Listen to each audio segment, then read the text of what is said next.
പാക് അതിർത്തിയിൽ വീണ്ടും സംഘർഷം പുകയുന്നു. പാക് വ്യോമാക്രമണത്തിൽ അഫ്ഗാനിസ്ഥാനിൽ 20-ലേറെ പേർ കൊല്ലപ്പെട്ടു. തെഹ്രിക് ഇ താലിബാനെ ലക്ഷ്യമിട്ടായിരുന്നു ആക്രമണം.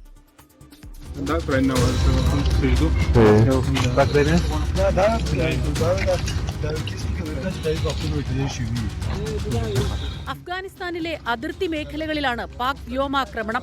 ഇസ്ലാമാബാദിലെ ഷിയ പള്ളിയിൽ നടന്ന ചാവേർ ബോംബാക്രമണത്തിനു പിന്നിലെ തീവ്രവാദ സംഘങ്ങളെ ലക്ഷ്യമിട്ടായിരുന്നു ആക്രമണം. നംഗർഹാർ പക്തിക പ്രവിശ്യകളിലായിരുന്നു ആക്രമണം.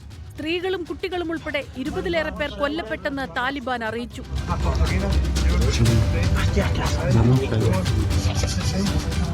ഭീകര സംഘടനയായ തെഹ്രീക് താലിബാനെ ലക്ഷ്യമിട്ടാണ് ആക്രമണം നടത്തിയതെന്നും താലിബാന്റെ 7 ക്യാമ്പുകളാണ് സൈന്യം ലക്ഷ്യമിട്ടതെന്നും പാകിസ്ഥാൻ സ്ഥിരീകരിച്ചു.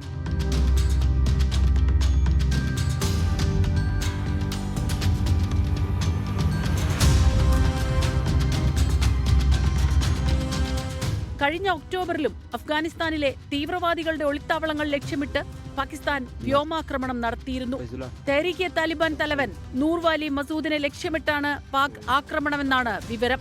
Research desk 24. ലോകത്തെവിടെയായാലും ഏത് സമയത്തും 24 വാർത്തകളും ഓഗ്മെന്റഡ് റിയാലിറ്റി പാക്കേജുകളും എക്സ്പ്ലെയിനറുകളും വിശദമായി കാണാൻ ഞങ്ങളുടെ യൂട്യൂബ് ചാനൽ നിങ്ങൾക്ക് സബ്സ്ക്രൈബ് ചെയ്യാം.